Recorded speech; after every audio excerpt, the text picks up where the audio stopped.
الحمد للہ رب العالمین والصلاة والسلام علی سید الانبیاء والمرسلین اما بعد فقد قال اللہ تبارک و تعالی فی کلامہ المجید وَكَانُوا مِن قَبْلُ يَسْتَفْتِحُونَ عَلَى الَّذِينَ كَفَرُوا فَلَمَّا جَاءَهُم مَّا عَرَفُوا كَفَرُوا بِهِ فَلَعْنَةُ اللَّهِ عَلَى الْكَافِرِينَ وقال في مقام آخر لَتَجِدَنَّ أَشَدَّ النَّاسِ عَدَاوَةً لِلَّذِينَ آمَنُوا الْيَهُودَ وَالَّذِينَ أَشْرَكُوا وقال في مقام آخر يا أيها الذين آمنوا لا تتخذوا اليهود والنصارى أولياء بعضهم أولياء بعض ومن يتولهم منكم فإنهم منهم إن الله لا يهدي القوم الظالمين وقال في مقام آخر يا أيها الذين آمنوا لا تتخذوا بطانة من دونكم لا يألونكم خبالا ودوا ما عنتم قد بدت البغضاء من أفواههم وما تخفي صدورهم أكبر صدق الله مولانا العظيم وصدق رسوله النبي الكريم الأمين. درود پاک بآواز بلند. الصلاة والسلام عليك يا سيدي يا رسول الله الصلاة والسلام عليك يا سيدي يا حبيب الله. نہایت مکرم و محترم عزت مآب معزز عاشقان رسول عزیز طلباء، اللہ تعالیٰ کی بارگاہ قدس میں دعا ہے وہ ذات لم یزل ہم سب کو قرآن و سنت کے مطابق زندگی بسر کرنے کی توفیق عطا فرمائے. آج کا موضوع بڑا اہم موضوع ہے. یہ جو باہر بچے ہیں ان کو بھی بلا لیں جتنے ارد گرد پھر رہے ہیں، تاکہ اس موضوع کو سب بچوں کو بھی سننا چاہیے، بڑوں کو بھی سننا چاہیے اور ان چیزوں کو ذہن نشین بھی کرنا چاہیے. اللہ تبارک و تعالیٰ کی ذات ببرکات نے قرآن مجید کا تحفہ ہمیں عطا کیا. اس قرآن مجید کے اندر 6236 آیات ہیں. کتنی آیتیں ہیں؟ 6236 آیات بینات اس میں چمک رہی ہیں. اللہ تعالیٰ نے ہمیں جن آیات میں احکام دیے ہیں کہ تم نے یہ کرنا ہے یہ نہیں کرنا، وہ آیات احکام تقریباً 500 ہیں. کتنی آیتیں ہیں؟ 500 آیات احکام. نماز کیسے پڑھنی ہے، زکوٰۃ دینی ہے، حج کیسے کرنا ہے، احکامات حج ہیں، جہاد کے احکام ہیں، تجارت کرنی ہے تو کیسے کرنی ہے، نکاح کرنا ہے تو کیسے کرنا ہے، طلاق دینی ہے تو کیسے دینی ہے. تو یہ جو احکامات ہیں ان کی جتنی آیات ہیں وہ تقریباً 500 ہیں. باقی جو آیات ہیں ان میں کہیں جنت کا تذکرہ ہے، کہیں دوزخ سے ڈرایا گیا ہے، کہیں پچھلی اقوام کا تذکرہ ہے، یوسف علیہ السلام کا تذکرہ ہے، یعقوب علیہ السلام کا تذکرہ ہے، انبیاء کرام کے واقعات ہیں، ان کی امتوں کے واقعات ہیں، مختلف قومیں ہیں، ان میں مشرکین بھی ہیں، ان میں منافقین بھی ہیں، ان میں عیسائی بھی ہیں اور ان میں مجوس بھی ہیں. اور ان میں جس قوم کا تذکرہ سب سے زیادہ قرآن مجید میں موجود ہے وہ قوم یہود ہے. کون سی قوم؟ یہودیوں کا تذکرہ سب سے زیادہ قرآن مجید کے اندر موجود ہے. بنی اسرائیل کا تذکرہ، ان سے بچنا. یہودی بڑے شیطان ہیں، فتنہ پرور ہیں، اے مسلمانوں ان سے بچنا. 450 سے زیادہ آیتیں ہیں جو صرف یہودیوں کے بارے میں.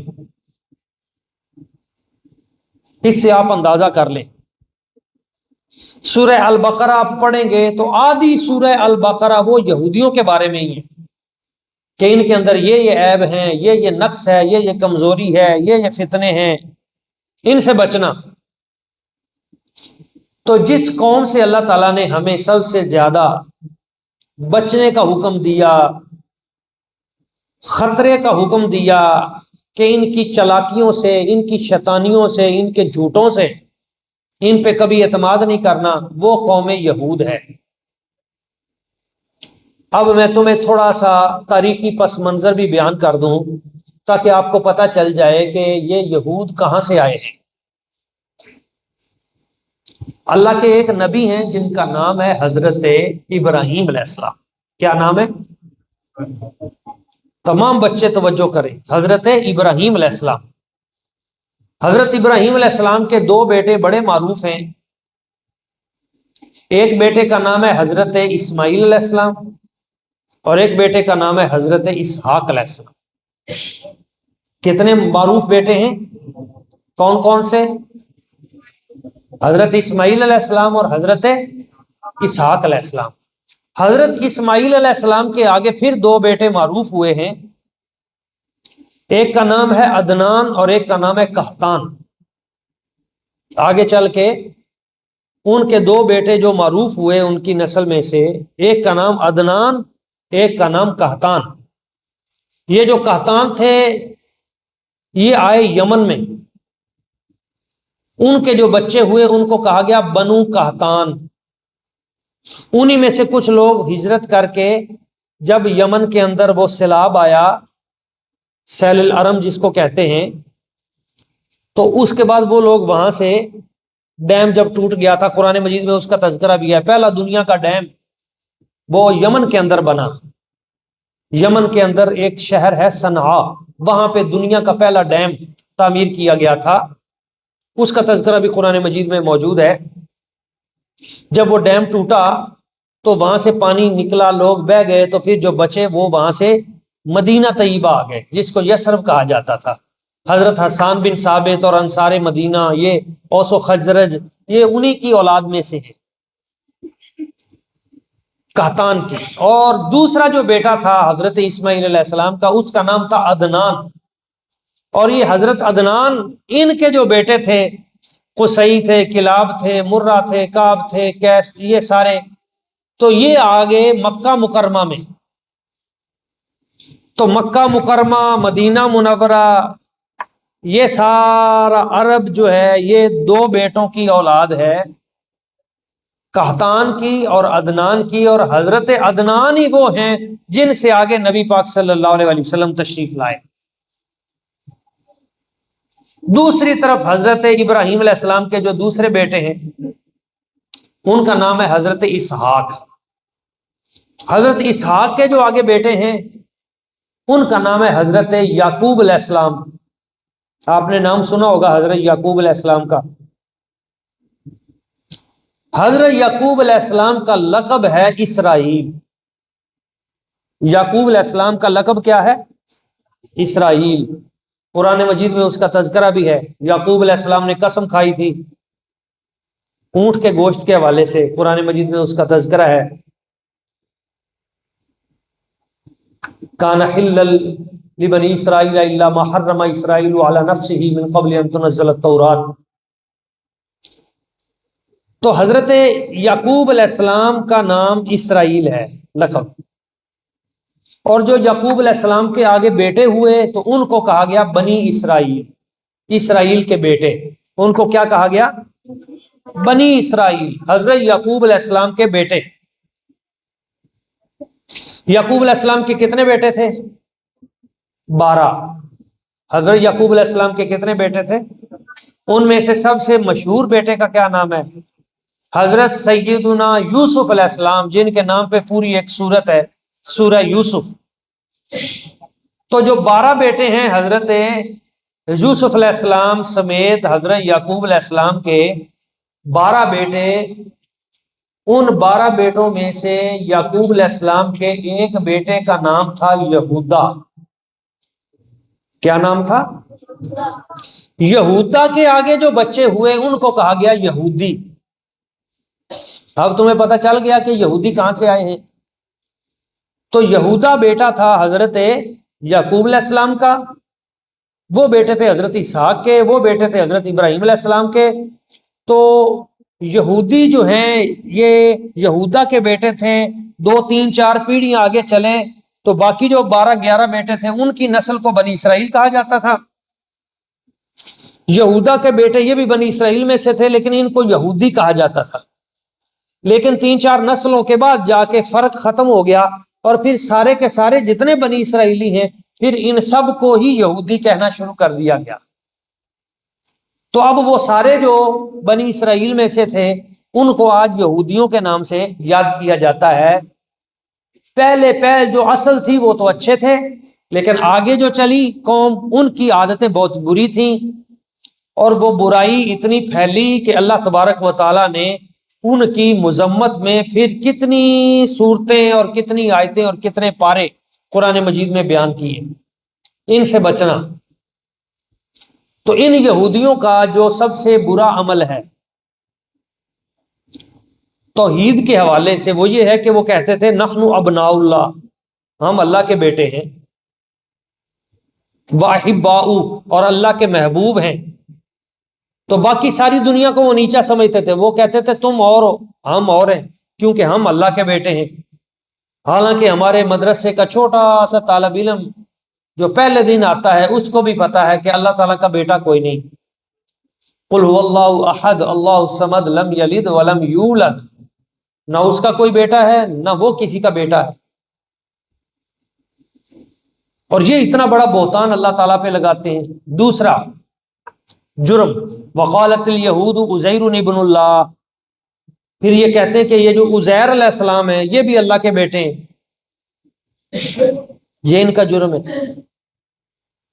تیسرا بڑا جرم ان کا یہ ہے کہ یہ کہتے ہیں کہ انبیاء کرام کا قتل ہمارے لیے ضروری ہے، اور ان یہودیوں نے 70,000 انبیاء کرام کو شہید کیا۔ کتنے؟ نبیوں کو شہید کیا۔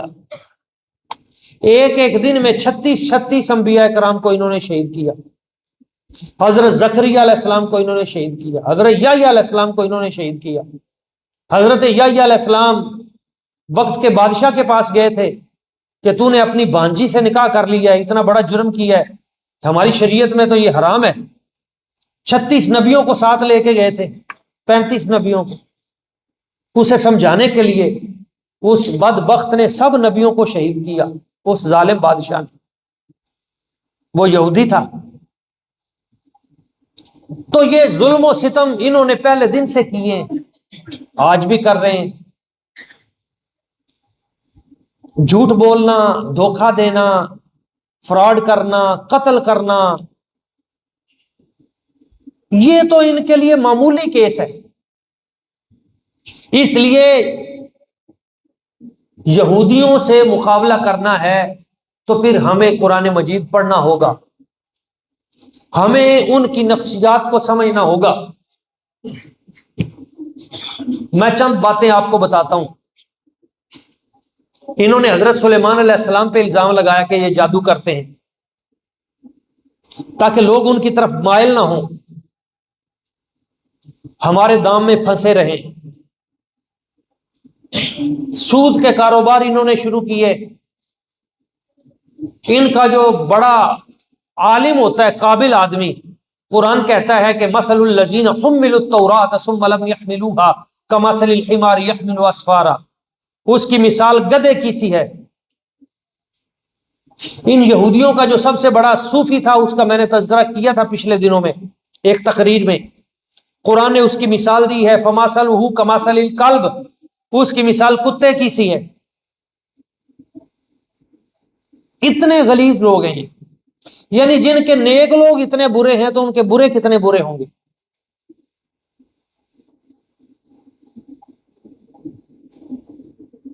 تو ان کے دھوکوں کو سامنے رکھیے، چند چیزیں سنیے۔ ان کا طریقہ واردات ہے یہودیوں کا کہ مسلمانوں کو دھوکہ دینا اور دھوکہ دے کر ان پہ وار کرنا۔ جھوٹ ان کے لیے برا نہیں ہے، نبیوں کو شہید کرنا جن کے نزدیک برا نہیں ہے، تو جھوٹ کون سی بری چیز ہے؟ غزہ کے اندر آپ نے دیکھا نہیں، ادھر یہ حماس سے مذاکرات کرتے تھے کہ ٹھیک ہے صلح کرتے ہیں، آؤ آپ کے فلاں فلاں لیڈر آ کے ہمارے ساتھ صلح کریں۔ ان کو لیڈروں کو جب وہ اپنی پناہ گاہوں سے یعنی وہ سرنگوں سے نکلتے تھے تو اوپر انہوں نے کیمروں کے جال بچھائے ہوئے تھے، ان کی لوکیشنیں ٹریس کر لیتے تھے۔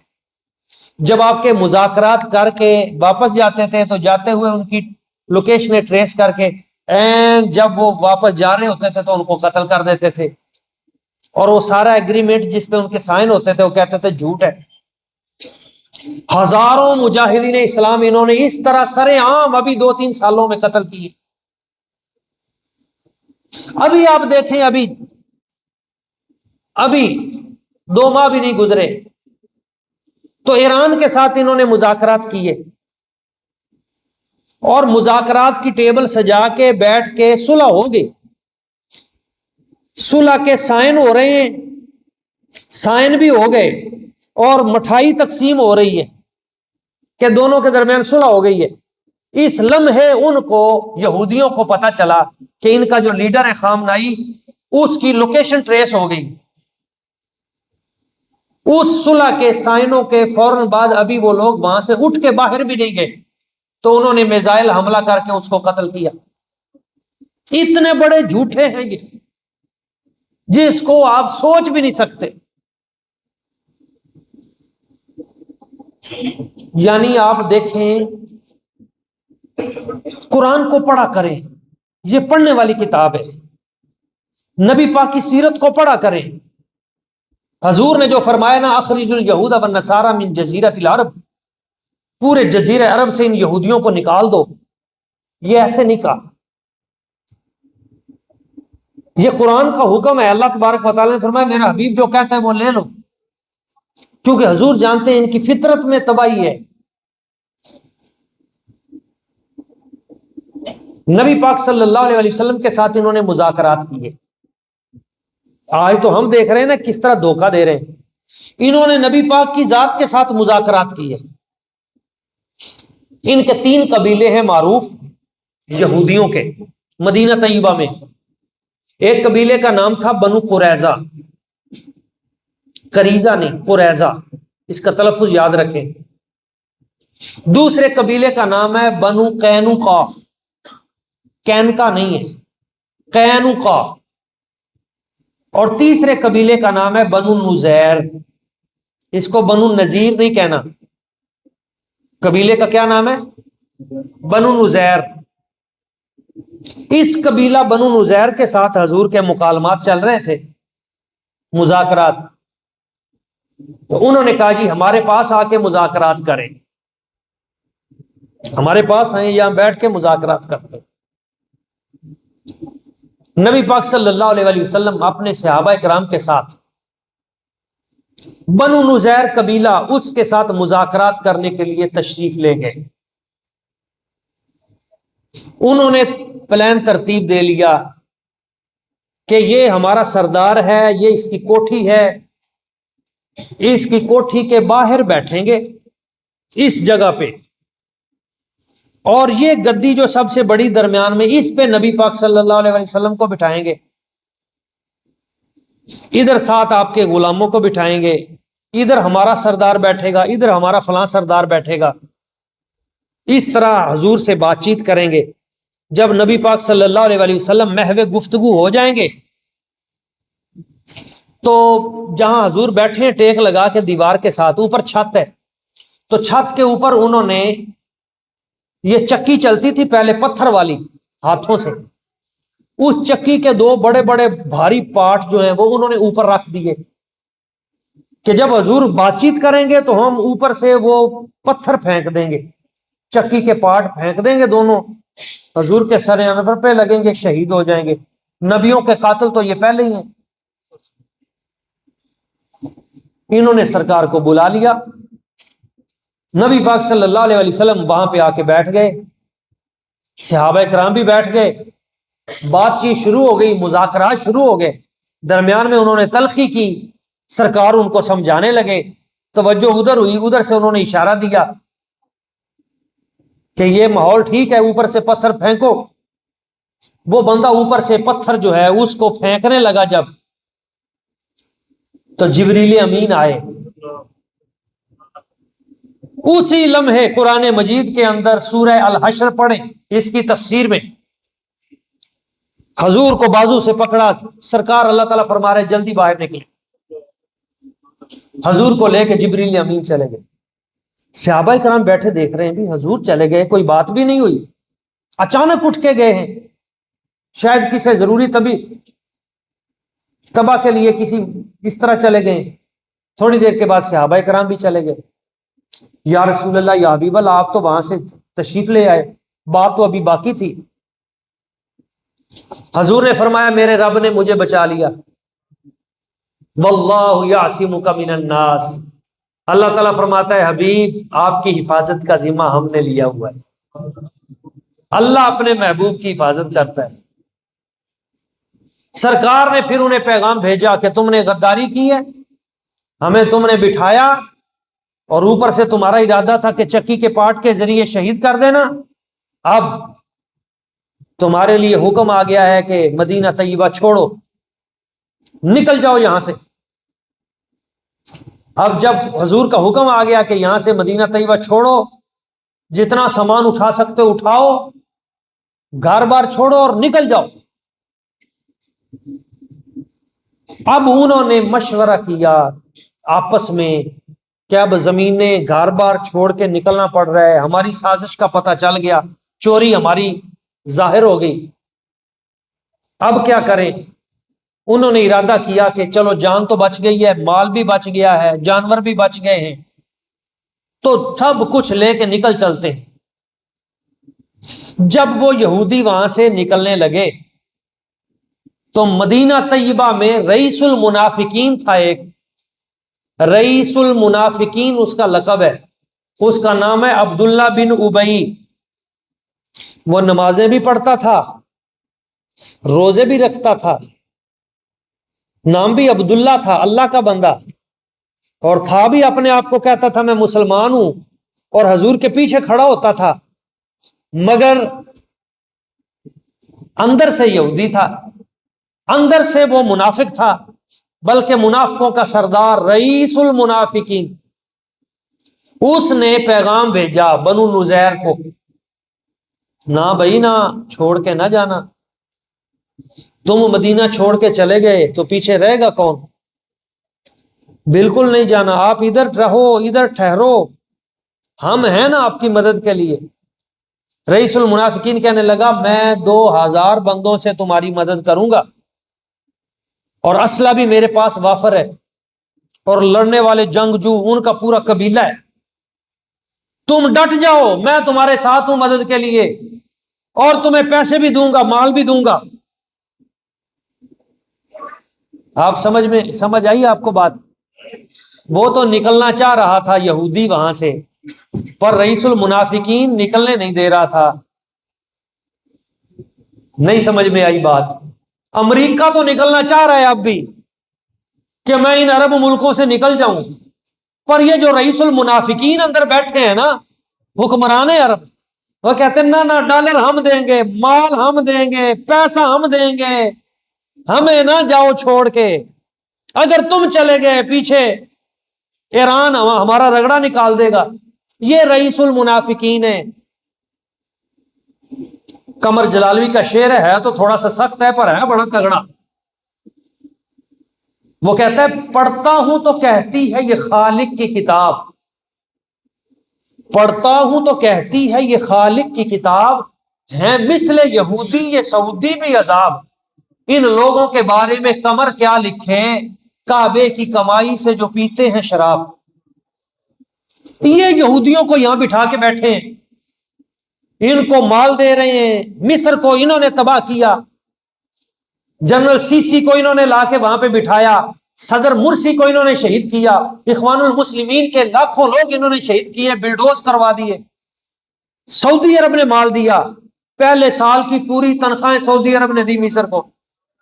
اب وہ مصری وہ ہیں کہ ادھر سے غزہ کے مظلوم مسلمان جب اسرائیل بم برساتا تھا تو رفح کا بارڈر انہوں نے نہیں کھولا، انہوں نے ایک مظلوم فلسطینی کو بھی ادھر پناہ نہیں دی۔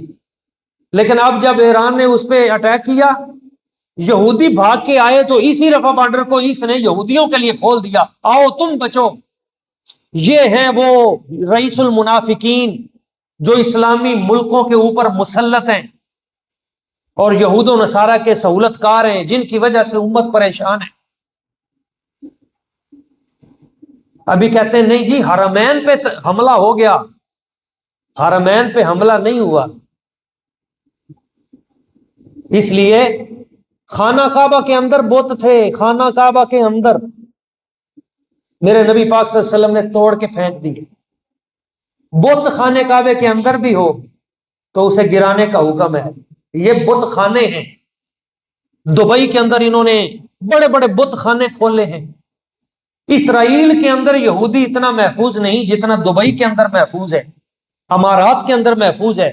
یہ یہودیوں کے گڑھ بن چکے ہیں، مسلط ہیں ان کے اوپر، یہ ان کے بیسز ہیں، ایئر بیسز ہیں، یہاں سے آ کے وہ پوری امت مسلمہ کو ہولڈ کرتا ہے، حملے کرتا ہے۔ ورنہ اسرائیل تو ایک دن کی بات تھی، ایک گھنٹہ بھی اسرائیل نہیں کھڑا ہو سکتا تھا اگر یہ اوپر سے ارد گرد کے محافظ ان کے یہ ان کو سپورٹ نہ کرتے۔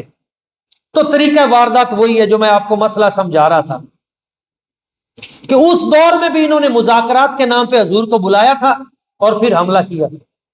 یہودیوں کی بھی وہ ایک عورت تھی، جب سرکار نے خیبر کو فتح کیا تو وہ دعوت لے کے آئی تھی، کھانا بکری ذبح کر کے کھانا بنا کے اس نے وہ کھانا حضور کی بارگاہ میں پیش کیا۔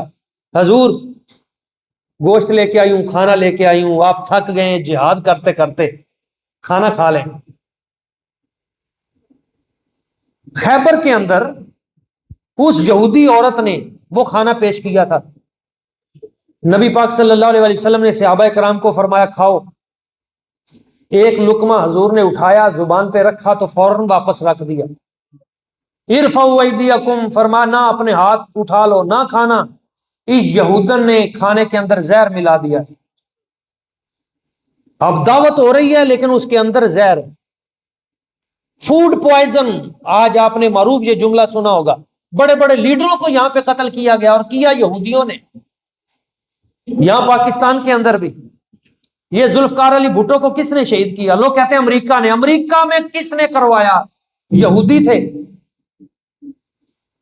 بڑے بڑے جن لوگوں سے بھی کام لیا کر کے پھر ان کو بھی مروایا۔ صرف یہ نہیں ہے، معمر قذافی ہے، شاہ فیصل ہے، بعد میں ضیاء الحق کو بھی کس نے مروایا؟ امریکہ۔ امریکہ کے پیچھے کون تھا؟ یہودی۔ پورا امریکہ یہودیوں کے کنٹرول میں ہے۔ اس طرح تو اس کو قرآن مجید نے بار بار ہمیں سمجھایا، اس قوم کے بارے میں تیاری کرو۔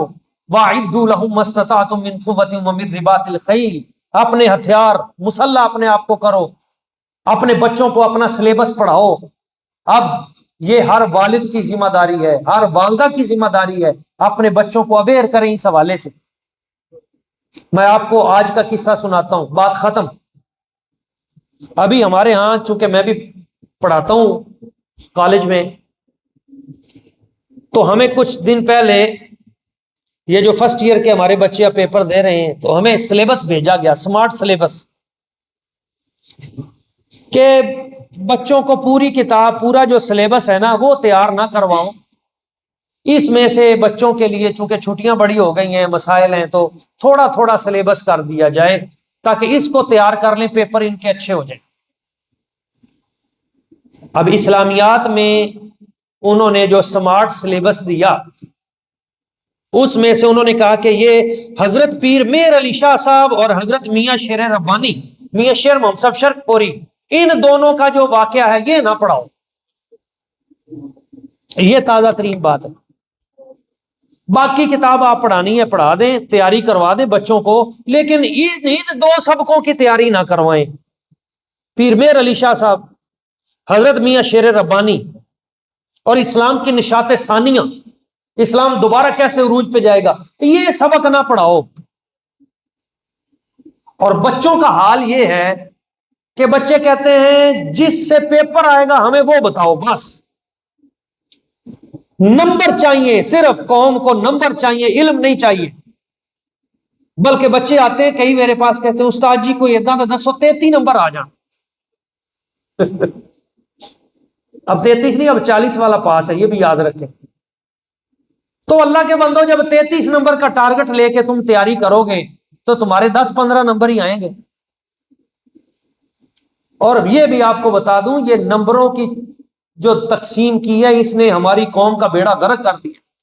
پہلے لوگ نکلتے تھے یار، زندگیاں کھپا دیتے تھے۔ امام غزالی تیار ہوئے، امام راضی تیار ہوئے، پتہ چلتا تھا فلانے ملک میں ایک استاد ہے، پیدل چل کے جاتے تھے، کئی سال پڑھتے تھے، پھر پتہ چلتا فلاں استاد ہے۔ غوث اعظم پاک نکلے پڑھنے کے لیے، 4000 استادوں سے علم حاصل کیا، ایک استاد وہاں ہے، ایک وہاں ہے، ایک استادوں کی قدر ہوتی تھی۔ اب تو ٹیوشن سینٹر ہے، مال ہے بس، اور پھر 33 نمبر ہیں، اور پھر اس میں سے بھی اب کوشش کر رہے ہیں کہ یہ ولیوں کے قصے، کیوں پیر میر علی شاہ صاحب کا تذکرہ پڑھیں گے بچے، ان کو پتہ چلے گا اس نے ختم نبوت پہ پیرا دیا ہے، ٹھیک ہے، پیچھے پتہ نہیں کون سے مرضی بیٹھے۔ میاں شیر ربانی، میاں شیر سب شرک پوری، ان کا تذکرہ بچے پڑھ لیں گے، ان کو پتہ چلے گا یہ بابا میاں شیر ربانی وہ تھا جس نے یہاں پہ کرما والے جیسے پیر پیدا کر دیے، اولیاء کھڑے کیے، بزرگان دین کھڑے کیے، مسجدوں کا جال بچھایا، مدرسوں کا جال بچھایا، علماء کی آبیاری کی، یہاں پہ اسلام کو یہاں پہ عملی طور پہ نافذ کرنے کے لیے کوششیں کی۔ ان بزرگوں کو غائب کر دو، باقی اللہ اللہ خیر صلاح۔ تو یہ موضوع ابھی چل رہا ہے، یہودیوں کے جو ہتھ کنڈے ہیں، اس پہ قرآن مجید نے ہمیں کیا حکم دیا ہے، اگلے جمعۃ المبارک پہ اس پہ انشاءاللہ مزید تفصیلی گفتگو ہوگی، وقت پہ آپ تشریف لایا کریں۔ اللہ تعالیٰ کی بارگاہ قدس میں دعا ہے، جو چند باتیں میں نے کی سمجھانے کی کوشش کی، اللہ تعالیٰ ہم سب کو علم حاصل کرنے کی اور آگے پھیلانے کی، سمجھانے کی توفیق عطا فرمائے، آمین۔ وما علینا الا البلاغ المبین۔